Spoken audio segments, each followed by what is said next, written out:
The soft beep of the deep space monitoring system woke Lisa Daniels from her half-sleep. She sat up straight in her chair and adjusted her headset. The small room was dimly lit, filled with screens showing different parts of space.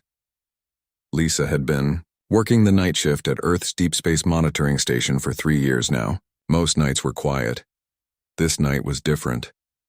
This is Proxima Centauri Science Colony. We are under attack. Unknown ships have entered our airspace.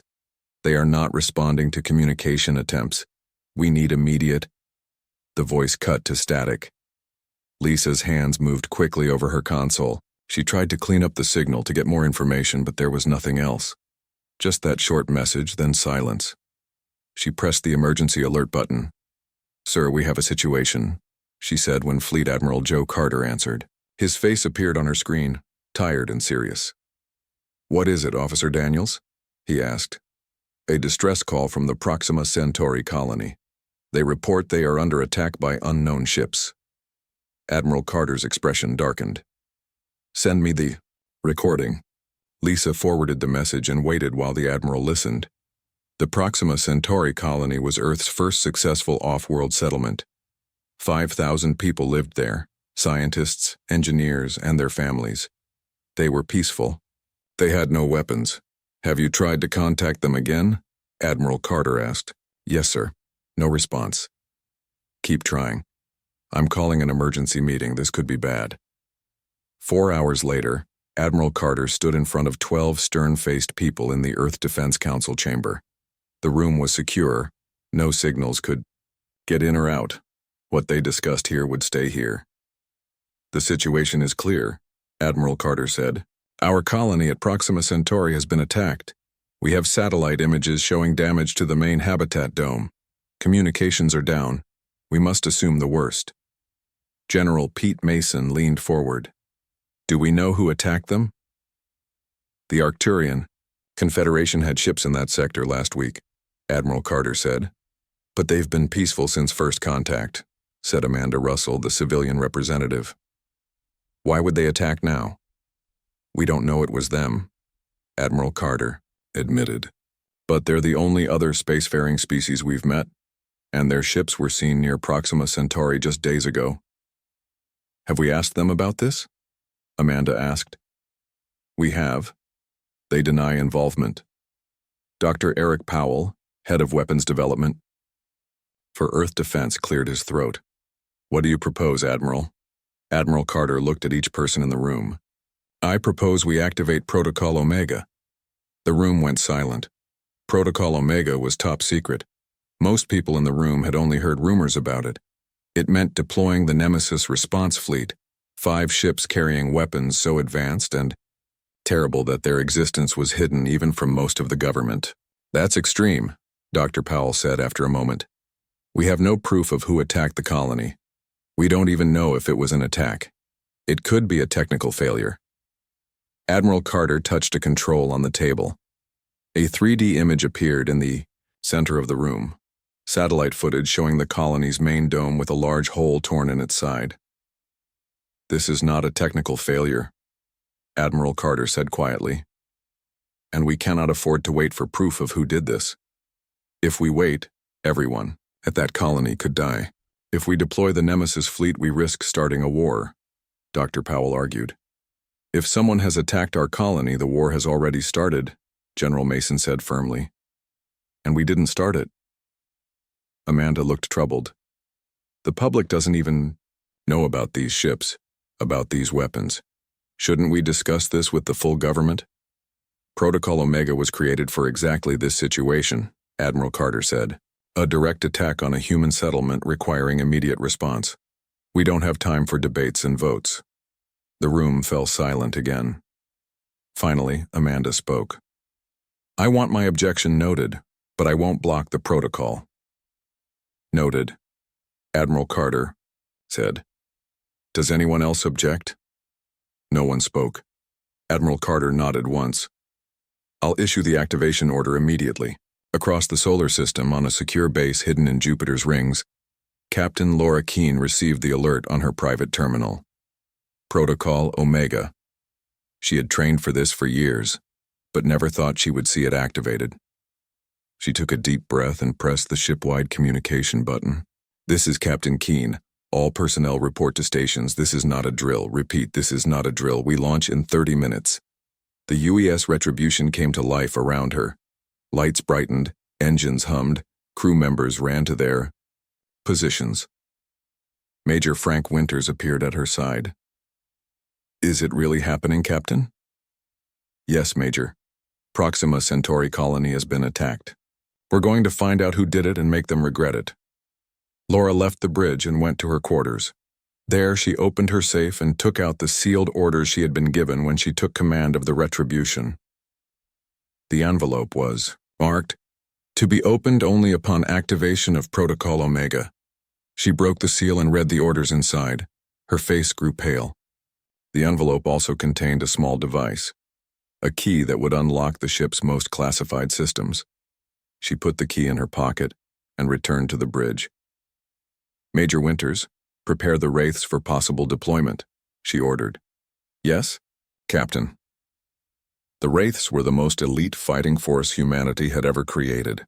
Soldiers enhanced with genetic modifications and neural implants that connected them directly to their advanced armor. They were living weapons, kept in suspended animation until needed. In his quarters, Sergeant Kyle Hawkins was preparing his gear. Unlike the other Wraiths, he had a personal reason to fight. His parents and younger sister had moved to the Proxima Centauri colony 2 years ago. If they were hurt or worse, someone would pay. "Sergeant, we're moving out," said another Wraith, Sam Rogers. "I'm ready," Kyle said, checking his weapon one last time. As the Retribution prepared to launch, 4 other ships were also coming to life. The UES Harbinger, the UES Dreadnought, the UES Chimera, and the UES Spectre. Together, they formed the Nemesis Fleet, carriers of humanity's darkest arsenal. The Retribution was the first to leave the hidden base. Captain Keen stood on the bridge watching as Jupiter grew smaller behind them. "Set course for Proxima Centauri," she ordered. "Prepare for faster-than-light jump." As the ship accelerated, Laura thought about the orders she had read. The weapons they carried were more terrible than she had imagined. Using them would cross a line humanity had sworn never to cross. But if the colony was truly under attack, if human lives were at risk, could they afford not to use every weapon they had? The stars streaked past as the Retribution entered FTL speed. Behind it, the rest of the fleet followed. They were on their way to either save the colony or avenge it. And heaven help whoever stood in their way. The 5 ships of the Nemesis fleet moved through space faster than light. Inside the UES Retribution, Captain Laura Keen studied the classified files about each ship in the fleet. Each vessel carried a different weapon, each one more frightening than the last. "Captain, all ships report ready for the mission," said her communications officer, Ben Harris. "Thank you, Officer Harris. How long until we reach Proxima Centauri?" 3 weeks at current speed, ma'am." Laura nodded. 3 weeks was too long. The colony might be gone by then, but there was no faster way to travel. "Tell the other captains I want a video meeting in 1 hour," she said. In the ship's lower deck, the Wraiths were checking their gear. Sergeant Kyle Hawkins cleaned his rifle with steady hands. His mind was on his family at the colony. Were they alive? Were they hurt? The questions burned in his mind. "Your family is there, right?" asked Sam Rogers, sitting down next to him. "My parents and my sister," Kyle said. "Dad's a scientist, Mom's a doctor, Lily's only 16. Sam put a hand on Kyle's shoulder. "We'll find them." Kyle nodded, not trusting himself to speak. The Wraiths were tough soldiers, genetically enhanced to be stronger and faster than normal humans.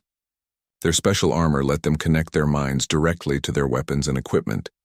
They were the best fighters humanity had ever made. But right now, Kyle felt helpless. On the UES Harbinger, Dr. Alan West watched the tiny machines move.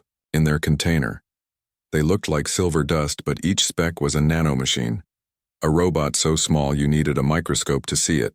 Together they were called the Lazarus Protocol. "Are they ready?" asked Captain Greg Martinez, the ship's commander. Yes, Alan said. But I hope we don't need to use them. The nanomachines could break down any material at the molecular level. They could turn solid metal into dust in minutes. If released on a planet, they could destroy all life there. Alan had created them to be a last resort weapon. Now he feared they might actually be used. No one wants to use these weapons, Captain Martinez said. But if someone has attacked our colony, we need to be ready to hit back hard. Alan didn't answer. He watched the nanomachines swirl in their container and tried not to think about what they could do. On the UES Dreadnought, Susan Blake was running tests on the Prometheus array. The weapon could create a controlled explosion in a star, causing a solar flare that could destroy anything nearby. It was designed to be used against enemy ships, not against planets with people on them. But Susan knew that in war, weapons were not always used as planned. All systems are working correctly, she told Captain Olivia Reed. The targeting system is at 100%. Good, Captain Reed said. Admiral Carter wants us ready for anything when we reach Proxima Centauri. Susan had never used the Prometheus array outside of tests. The thought of using it for real made her stomach tight with worry. What if something went wrong? What if the explosion was bigger than expected? Don't worry so much, Captain Reed said, seeing her face. We probably won't need to use it. Susan nodded, but she didn't believe it. Why send the Nemesis fleet if they didn't expect to use its weapons? On the UES Chimera, Kevin Foster was checking the programming of the Project Hydra units. The units looked like metal spiders, each about the size of a small dog. They could move quickly and climb any surface. But their real power was in their minds. They could learn and adapt to any situation. They could also join together to make larger units if needed. How many are we taking? Asked Captain Ryan Moore.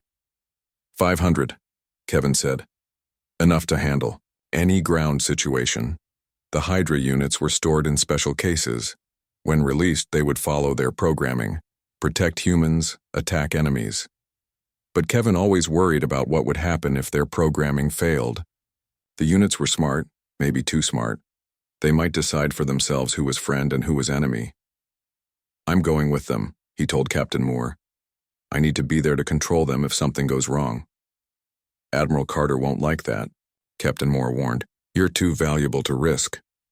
Without me, the Hydra units are too dangerous, Kevin insisted. I'm going. Captain Moore finally nodded. I'll talk to the Admiral. The smallest ship in the fleet was the UES Spectre. It carried the strangest weapon, the Black Echo device. Dr. Maria Collins was its creator, a physicist who had discovered how to fold space itself. The Black Echo could create a temporary hole in space that would swallow anything nearby and then close, trapping whatever was inside forever. It's like a black hole that we can control, Maria explained to Captain Daniel White. But only for a short time. And it can't be escaped? He asked. Nothing can escape it, Maria confirmed. Not even light. The Black Echo had never been used before. It existed only as a theory until Maria built it. She had insisted on coming with the fleet because she was the only one who fully understood how the device worked. I need to be there to make sure it's used correctly, she told Captain White. This isn't like other weapons. If something goes wrong, it could tear apart the fabric of space itself. All 5 captains met by video conference. They discussed their weapons and their mission. None of them had all the information. Each knew only about their own ship and its weapon. Only Admiral Carter knew the full extent of the Nemesis fleet's power. Our orders are clear, Captain Laura Keene said. We are to find out what happened at the colony and respond with appropriate force. What exactly does appropriate force mean? Asked Captain Martinez. That will depend on what we find, Laura replied. If the colony is under attack, we stop the attackers. If the colony has been destroyed, we find who did it and make sure they can never do it again. Some of our weapons could cause massive destruction, Captain Reed pointed out. Are we really prepared to use them? The question hung in the air. No one wanted to answer it. Finally, Captain Keene spoke. We all took an oath to protect humanity. Sometimes that means making hard choices. If we have to use these weapons to save lives or prevent a greater threat, then yes, We are prepared to use them. The other captains nodded, but their faces showed their doubts. The weapons they carried were made for a worst-case scenario. Using them would change humanity forever. Once these weapons were revealed, there was no going back. In his quarters, Kyle Hawkins looked at a picture of his family. His father John with his kind smile, his mother Grace with her warm eyes, his sister Lily with her bright laugh. They had moved to the colony for a fresh start, to help build humanity's future among the stars. Now they might be gone. "I'm coming," he whispered to the picture. "Hold on." As the fleet traveled through space, everyone prepared for what they might find. They trained, they checked their equipment. They tried not to think about the worst possibilities. But in the quiet moments, when they were alone with their thoughts, they all wondered, would they be rescuers, or would they be avengers? Would they save the colony, or would they simply punish those who had destroyed it? And if they used the weapons they carried, what would that make them? The Nemesis fleet continued its journey toward Proxima Centauri, carrying humanity's darkest arsenal toward an unknown enemy. They were 3 weeks away from finding answers, 3 weeks away from making choices that could never be unmade. After 3 weeks of travel, the Nemesis fleet arrived at the Proxima Centauri system. The ships dropped out of faster-than-light speed and slowed to a cautious approach. Everyone was at their stations, tense and ready. "Scan the system, Captain," Laura Keene ordered. "Find the colony." The crew of the UES Retribution worked quickly. The main screen showed the planets of the Proxima Centauri system. The colony was on the second planet, a world much like Earth. "I'm detecting the colony, Captain," said Officer Ben Harris, "but something's wrong. The main structures are damaged. There's no power signature." "Life signs?" Laura asked, her voice tight. Ben worked at his console. "It's strange. I'm not detecting any bodies, but I'm not getting clear life signs either. It's like the colony is empty." "Show me," Laura said. The screen changed to show the colony from orbit. Laura could see the damage to the main habitat dome. It wasn't what she had expected. The dome wasn't blown apart like from an explosion. Instead, it looked like something had carefully cut it open in several places. "What about the attackers? Any sign of them?" "No ships in orbit around the colony planet," Ben reported. "But I'm detecting a large structure near the outer gas giant. It wasn't there in our last scans of this system." "Show me that," Laura ordered. The screen changed again. Now it showed a massive structure orbiting the gas giant. It was unlike anything Laura had seen before. It wasn't a ship exactly. It looked more like a giant factory floating in space. "What is that thing?" she asked. "Unknown, Captain," Ben replied, "but it's giving off enormous energy readings. It's definitely artificial." Laura opened a channel to the other ships. "All captains, this is Keene. Are you seeing what we're seeing?" "We see it," Captain Martinez of the Harbinger confirmed. "It's not Arcturian design. I've never seen anything like it." "Neither have I," added Captain Reed of the Dreadnought.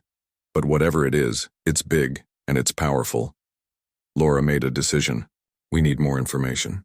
I'm sending recon drones to both the colony and that structure. All ships maintain position and stay alert. We don't know what we're dealing with yet." The recon drones were small, fast, and nearly impossible to detect. They shot out from the Retribution and headed toward their targets. In the ready room, the Wraiths were preparing for a possible mission. Sergeant Kyle Hawkins checked his armor one last time.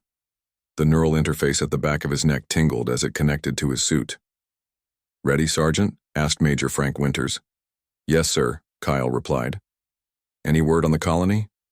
"Not yet. The drones are on their way. We'll know more soon." Kyle nodded. The waiting was the hardest part. He wanted to get to the colony, to find his family, but he knew they had to be careful.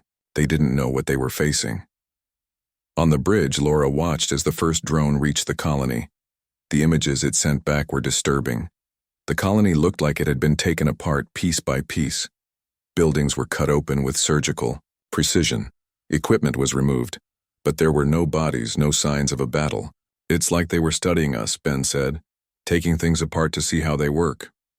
Or harvesting resources, Laura suggested. Check the colony's databanks, see if they left any records. The drone found the colony's central computer. It was damaged, but some data was still accessible. Ben downloaded what he could. "Captain, I've got something," he said after a few minutes. "It's a security recording from the day of the attack." The recording showed the colony's main square. People were going about their business when suddenly they all stopped and looked up. The image shook as if the camera was being moved. Then it showed strange ships landing in the square. They were smooth and black with no visible engines or weapons. Creatures emerged from the ships. They were tall and thin with too many limbs. They looked like insects but much larger.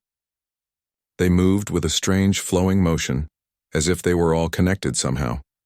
The recording showed the creatures approaching the colonists. The colonists backed away, scared. Then the creatures released something into the air, a mist that spread quickly. The colonists began to fall unconscious but not dead. The creatures moved among them, carefully picking them up and carrying them to their ships. The recording ended there. "What were those things?" Laura asked, her voice barely above a whisper. "I don't know," Ben replied. "But they weren't Arcturians. This is a new species." The second drone reached the mysterious structure near the gas giant. It sent back images that made Laura's blood run cold. The structure was indeed a kind of factory, and inside it were the colonists. They were alive but unconscious, suspended in clear containers. Tubes ran from the containers to strange machines. The alien creatures moved among them, monitoring everything. "They're harvesting them," Ben said, his voice shaking. "Not killing them, using them somehow." Laura felt sick, but she kept her face calm. "What about the colony database? Is there any more information?" Ben nodded. "Yes. The colonists managed to make some observations before they were taken. They called these creatures harvesters. They seemed to be collecting resources, metals, minerals, and information. They were connected to the colony's computers, downloading everything." "Information?" Laura asked. "What kind of information?" "Everything," Ben replied. "Scientific data, cultural files, personal records, and..." He paused. "They got the coordinates for Earth." Laura felt a chill run down her spine. "They know where Earth is?" "Yes. And according to the colony's last communications, they've already sent that information to their home world. The colonists detected a transmission just before they were attacked. This changed everything. It wasn't just about rescuing the colony anymore. It was about protecting Earth." "Have the drones discovered anything else?" Laura asked. "Yes," Ben said. "They found this." The screen showed a map of the local star systems. A red line moved from Proxima Centauri toward Earth. Along the line were marks showing the estimated position of something. "Is that what I think it is?" Laura asked. "Yes, Captain. The colonists detected a large fleet heading toward Earth. Based on their speed, they'll reach us in about 6 months." Laura opened a channel to all ships. "This is Captain Keene. We have a situation. All captains report to the Retribution immediately for an emergency meeting." In the ship's conference room, Laura shared what they had learned. The captains watched the recordings in silence. "So these harvesters are collecting resources, including humans," Captain Martinez said when it was over. "And they've sent our coordinates to their fleet. We need to warn Earth," Captain Reed said. "They need to prepare." "We will," Laura assured her. "But first we need to decide what to do about the colonists. They're still alive. We might be able to rescue them." "And what about that structure?" Captain White asked. "Do we destroy it?" "I think we need to understand it better first," Laura replied. "Dr. Collins, what can you tell us about these harvesters based on what we've seen?" Maria Collins, the physicist, who had created the Black Echo device, studied the images. "They move in perfect coordination, almost like they share a mind. And look at how they handle the colonists. So careful, so precise. They're not trying to hurt them. They're preserving them." "For what purpose?" Captain Moore asked. "Information," Maria said. "I think they're extracting information directly from the colonists' brains. See those tubes? They're connected to the colonists' heads. I think they're downloading their minds. Why would they do that? Captain Martinez asked. To learn everything about us, Maria replied. Our technology, our culture, our language, our weaknesses, everything they would need to know to defeat us. The room fell silent as they all considered this. We need to stop them, Captain Reed said finally. We can't let them send any more information back to their fleet. I agree, Laura said, but we also need to try to rescue the colonists. If they're still alive, we can't just abandon them. What do you propose? Captain White asked. A two-part operation, Laura replied. First, the Wraiths will board that structure and try to free the colonists. Then, once the colonists are safe, we'll destroy the structure. And if we can't free the colonists? Captain Martinez asked. Laura didn't answer right away.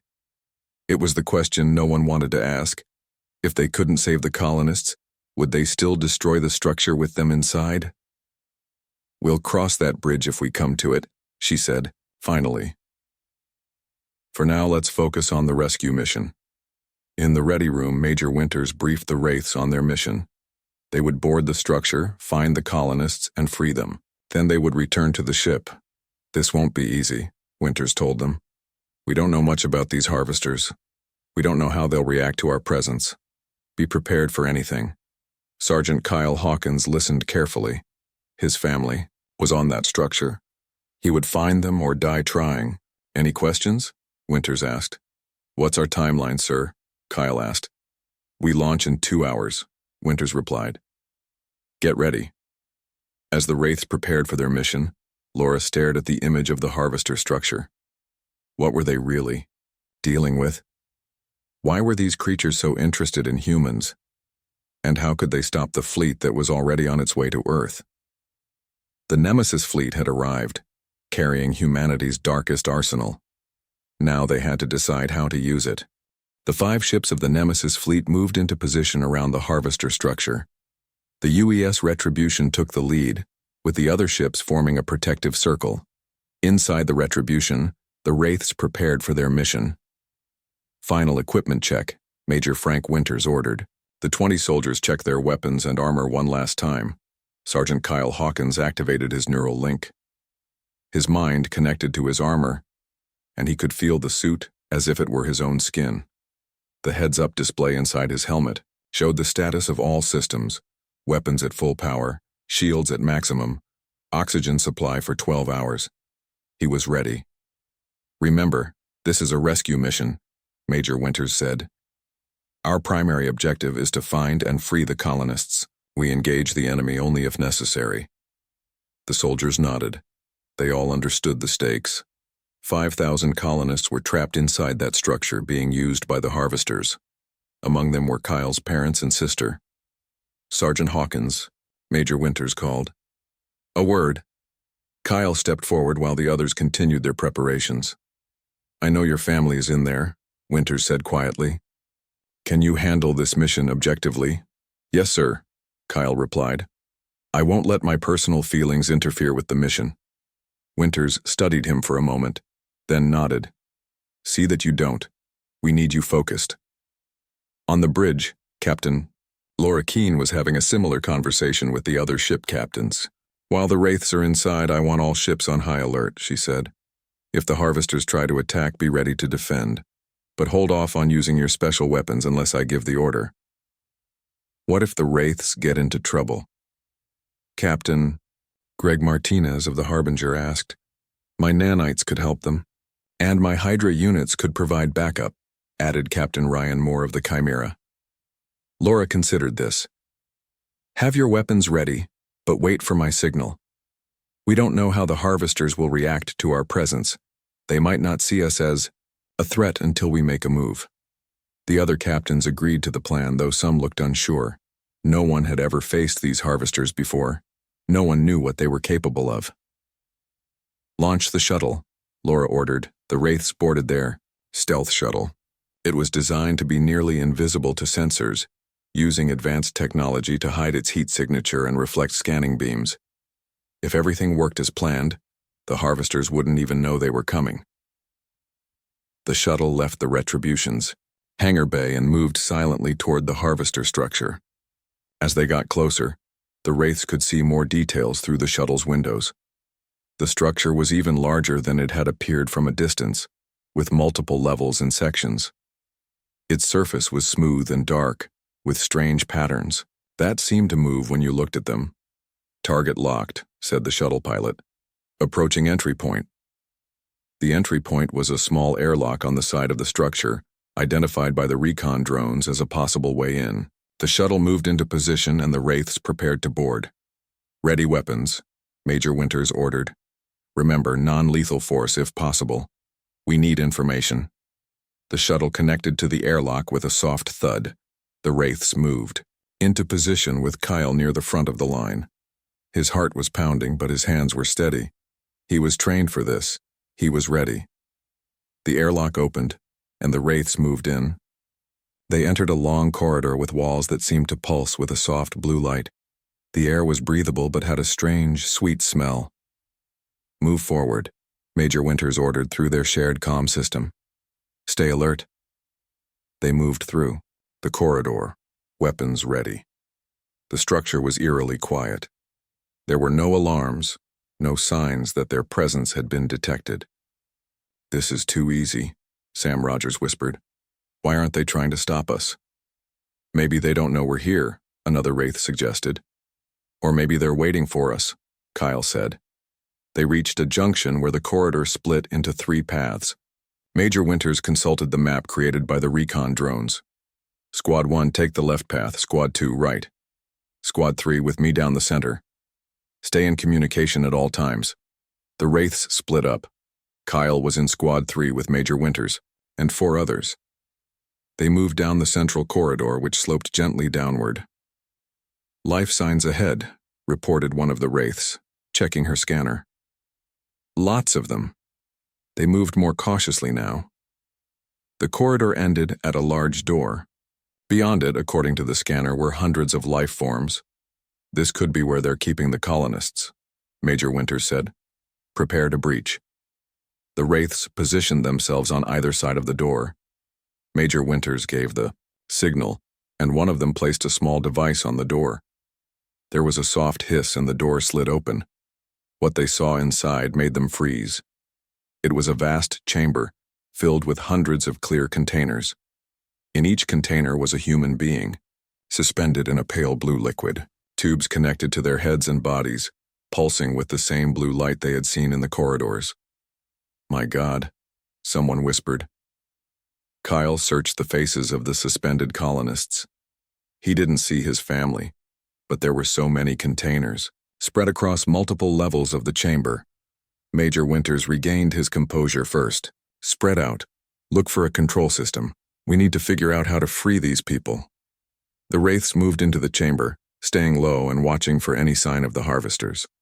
Kyle moved to the nearest container and looked at the person inside. It was a man in his 40s, eyes closed, floating peacefully as if asleep.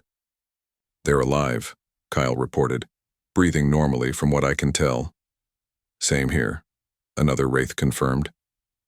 "Vital signs appear stable." They continued exploring the chamber.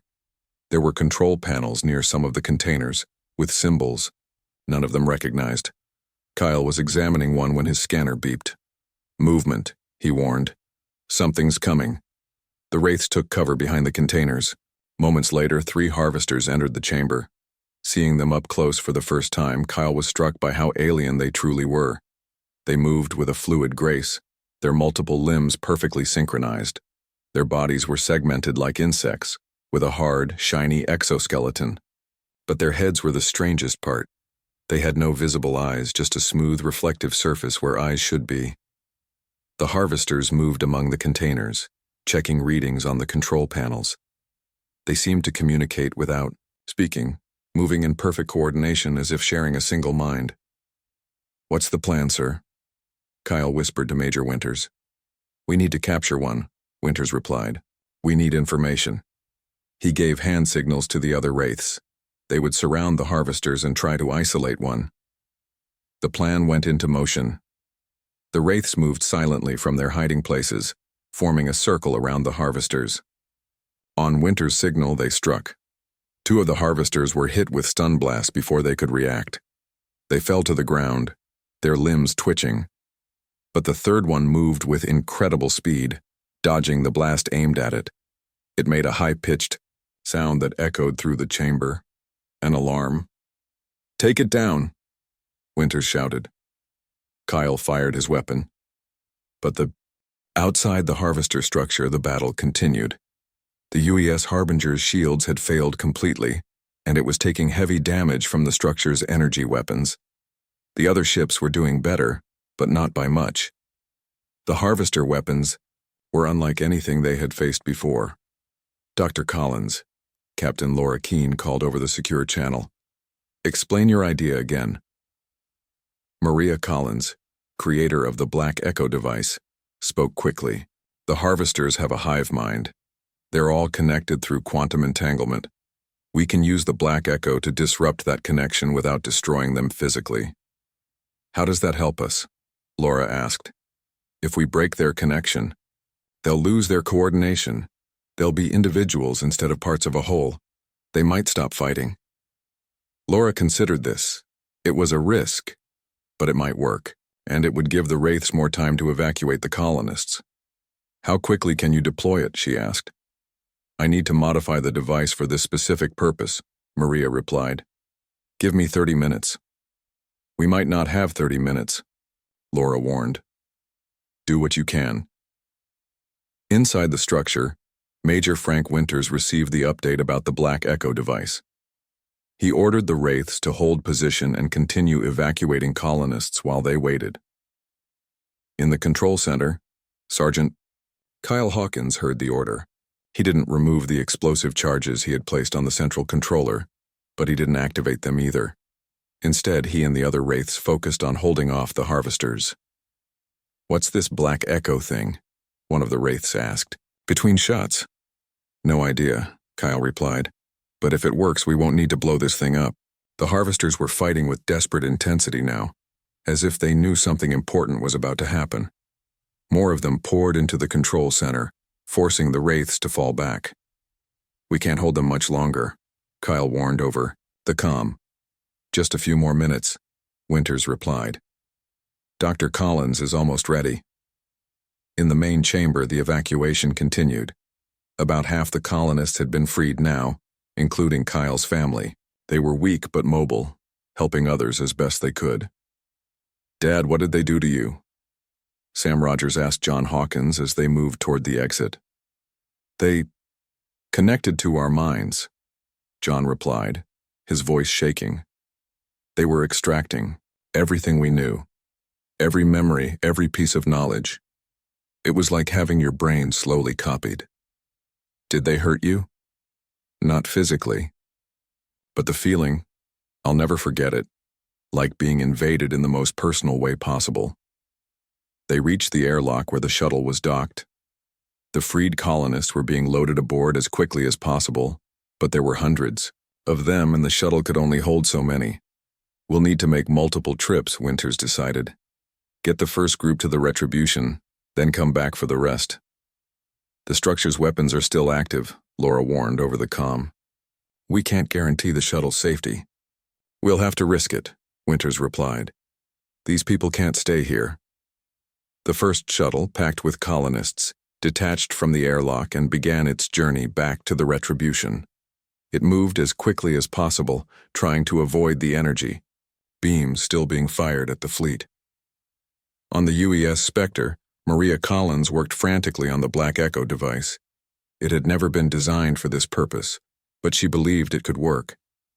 Instead of creating a fold in space that would swallow and trap the harvesters, she was modifying it to create a different kind of disruption, one that would break the quantum connections between them. "It's ready," she finally announced. "But I need to be closer to deploy it effectively." "That's too dangerous," Captain Daniel White protested. "We can't move the Spectre any closer to that structure." "Then I'll take a shuttle," Maria insisted. "I need to be within 1 kilometer for this to work." Captain White looked unsure, but Laura made the decision. "Do it," she ordered.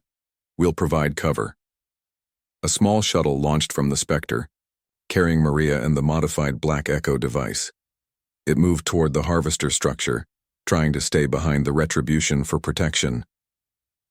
Inside the structure, things were growing more desperate. The harvesters had realized what the humans were doing and were redoubling their efforts to stop them. In the control center, Kyle and the other wraiths were running low on ammunition. "Status report," Winters demanded. "We're holding, but barely," Kyle replied. "These things just keep coming." "Can you reach the airlock?" Kyle looked at the route they would need to take. It was long, with many places where the harvesters could ambush them. "Negative, sir. We're cut off." There was a pause before Winters responded. "Hold on, Sergeant. Help is coming." In the main chamber, where Winters and the others were still evacuating colonists, a decision was made. Kevin Foster, the programmer of the Hydra units, had been on the first shuttle back to the Chimera. Now he was ready to deploy his creation. "The Hydras are ready," he told Captain Ryan Moore. 500 units, programmed to target harvesters only.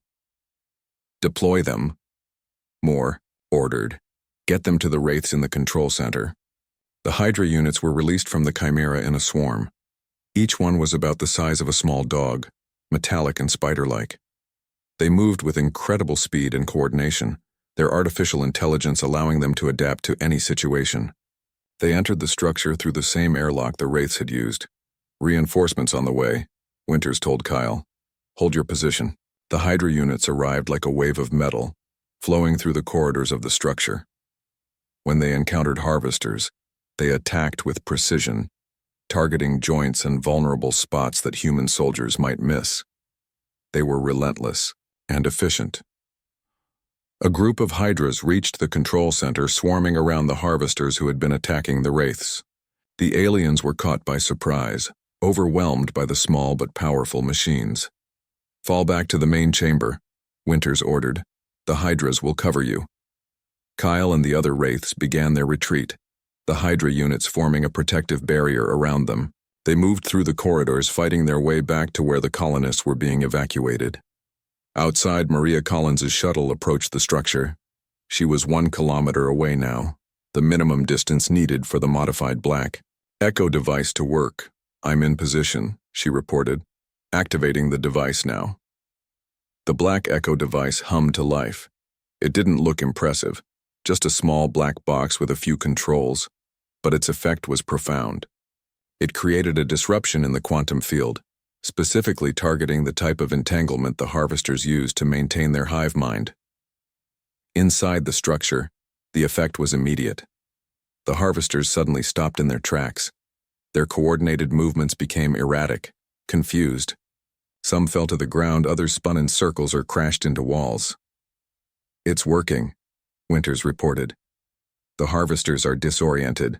The disruption spread throughout the structure, affecting all the harvesters at once. Their hive mind, which had connected them for their entire existence, was suddenly gone. Each one was now alone in its own mind for the first time. The reaction varied. Some harvesters seemed to panic, lashing out at anything nearby. Others became completely still, as if in shock. And some began to move with a new kind of purpose, individual purpose, not collective. In the main chamber, the evacuation continued, now much easier without the coordinated resistance of the harvesters. Kyle and the others from the control center arrived to help. "Kyle!" Lily called, seeing her brother. She ran to him as he removed his helmet. Kyle hugged his sister tightly. "Are you okay?" "I am now," she said. "But what's happening? The things just stopped." "We disrupted their connection to each other," Kyle explained. "They're individuals now, not a collective." As they were talking, something unexpected happened. A harvester approached them, moving with slow, deliberate steps. It showed no signs of aggression. It simply stood there, watching them with its strange, featureless head. Everyone tensed, ready to attack if necessary. But the harvester made a gesture with its limbs, palms open, arms wide. A universal sign of peace. "It's trying to communicate," John Hawkins said, stepping forward despite his weakness. Major Winters raised his weapon. "Dr. Hawkins, stay back." No, wait, John insisted. Look at it, it's different now. The harvester moved again, making more gestures. It touched its head, then pointed to the colonists who had been in the containers. I think it's trying to apologize, John said, amazed. Kyle wasn't convinced. Or it's trying to trick us. The harvester turned and moved to a nearby console. It pressed some controls and a screen lit up, showing a map of the local star systems. It pointed to a spot far from both Earth and Proxima Centauri. What's it showing us? Winters asked. I think that's their homeworld, John replied. And look, there's the fleet headed to Earth. The harvester made more gestures, pointing to itself, then to the fleet, then making a stopping motion. It wants to help us stop the fleet? Laura asked over the comm. She was watching through Kyle's helmet camera. That's what it looks like, John confirmed. I think when we broke the hive mind, this one woke up. It's an individual now making its own choices. The harvester approached a container that hadn't been opened yet. It operated the controls, releasing the colonist inside. Then it looked back at the humans, as if asking if this was correct. It's helping us, Lily said, surprised.